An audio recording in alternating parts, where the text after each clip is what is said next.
चतुर्बाहुं ज्ञाननेत्रं गजासं रक्तवर्णकं पांसाकुशादिसंयुक्तं श्रीगणेशं नमाम्यहम्। श्रीसरस्वत्यै नमः।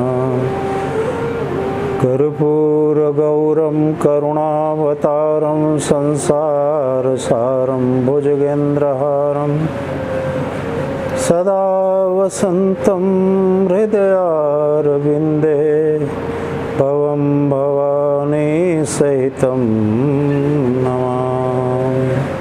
जय जय श्री राधारमण, जय जय नवल किशोर, जय गोपी चित चोर प्रभु, जय जय माखन चोर। श्रीमद्भागवत महापुराण की।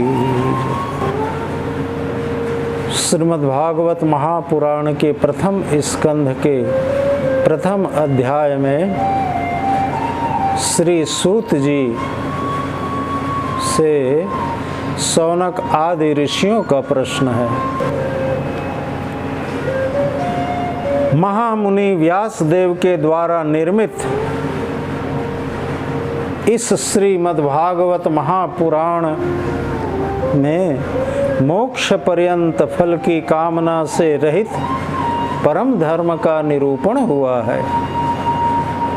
इसमें शुद्ध अंतःकरण सत्पुरुषों के जानने योग्य उस वास्तविक वस्तु परमात्मा का निरूपण हुआ है, जो तीनों तापों का जड़ से नाश करने वाली और परम कल्याण देने वाली है।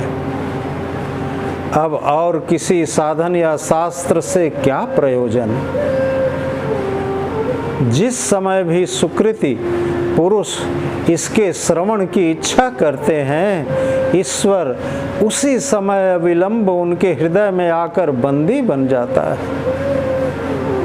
निगम कल्प तरोर गलितम फलम शुक मुखाद मृतम द्रव संयुतम पिबत भागवतम रसमालयम मुहुरहो रसिका भुवि भावुका। रस के मर्मज्ञ भक्तजन, यह श्रीमद्भागवत वेद रूप कल्प वृक्ष का पका हुआ फल है।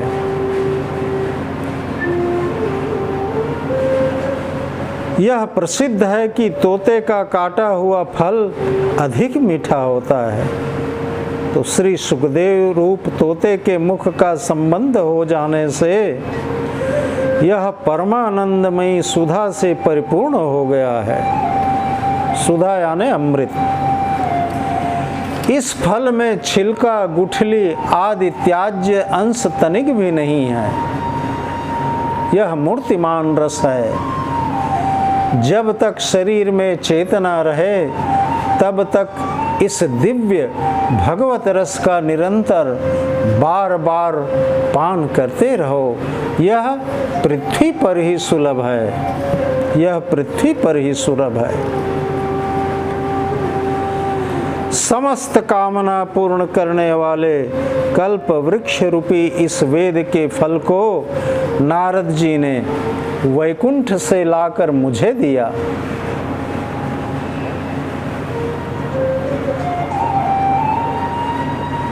व्यासदेव जी कहते हैं कि मैंने अपने पुत्र सुखदेव जी को दिया, जिसके द्वारा शिष्य रूप पल्लवों पर लुढ़कता हुआ संपूर्ण पृथ्वी में फैल गया। नैमिषे अनिमेष क्षेत्रे ऋषिया शौनकादय। किसी एक समय पुनीत नैमिषारण्य क्षेत्र में शौनक आदि 88,000 ऋषियों ने भगवत प्राप्ति के लिए 1000 वर्ष पर्यंत यज्ञ करने का संकल्प किया।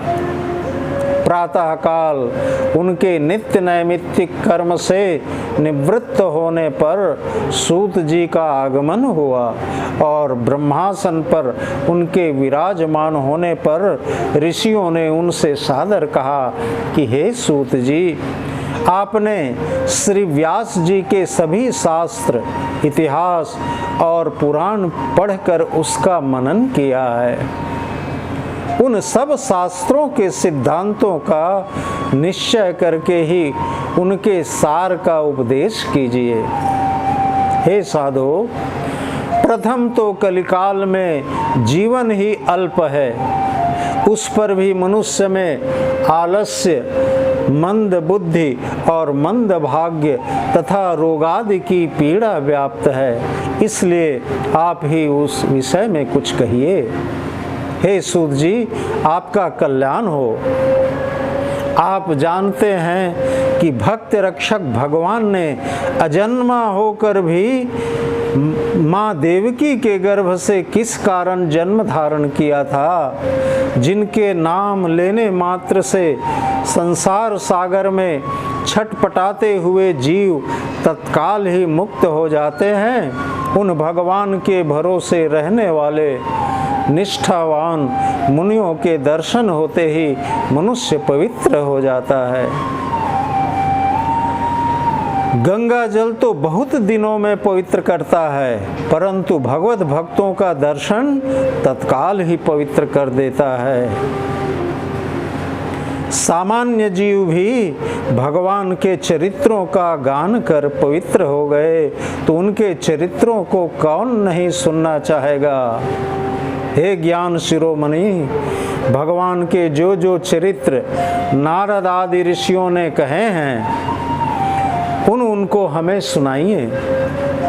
हे सूत जी, योग और यज्ञ आदि कर करके हम तृप्त हो गए हैं, किंतु भगवान के श्रेष्ठ यश युक्त पराक्रम को सुनते सुनते भी तृप्ति नहीं होती। आप हमें यह बताइए कि कृतवान किल वीर्यानि सह रामेण केशवः अतिमत्यानि भगवान गूढ़ कपट मानुषः। भगवान श्री कृष्ण ने बलदेव जी के साथ मनुष्य शक्ति से परे कितने ही कर्म किए, फिर उन्होंने मनुष्य देह में छिपकर ब्रजवास किस लिए किया।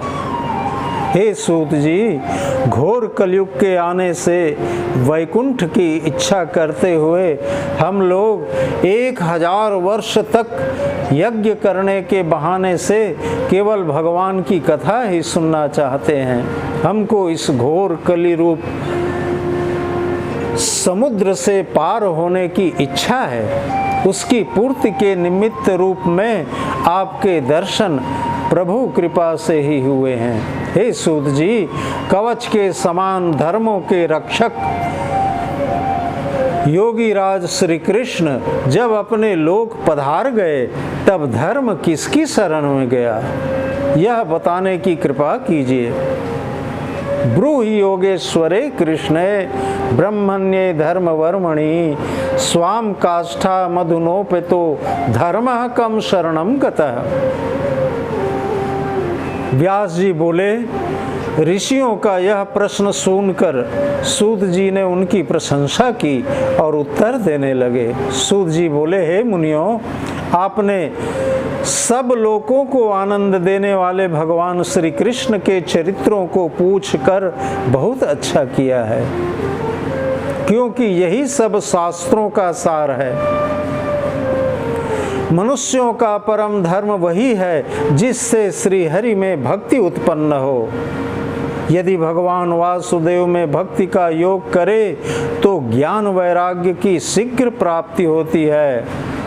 यदि श्रेष्ठ अनुष्ठित धर्म भी भगवान की कथा में प्रीति उत्पन्न न करे तो वह निरर्थक परिश्रम स्वरूप ही है। काम का फल इंद्रियों में प्रीति करना नहीं, वरन जीवन का निर्वाह करना ही है।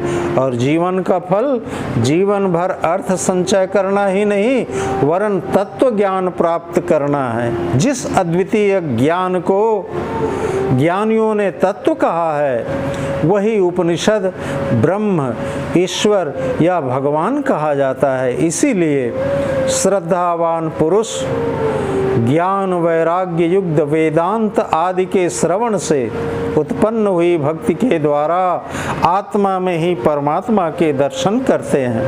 अतः हे श्रेष्ठ मुनीश्वरों, वर्णाश्रम विभाग से श्रेष्ठ अनुष्ठान पूर्वक भगवान को प्रसन्न करना ही धर्म की सिद्धि है। इस कारण सदा भगवान का यश श्रवण कीर्तन तथा ध्यान व पूजन करना उचित है। श्रीमद्भागवत महापुराण की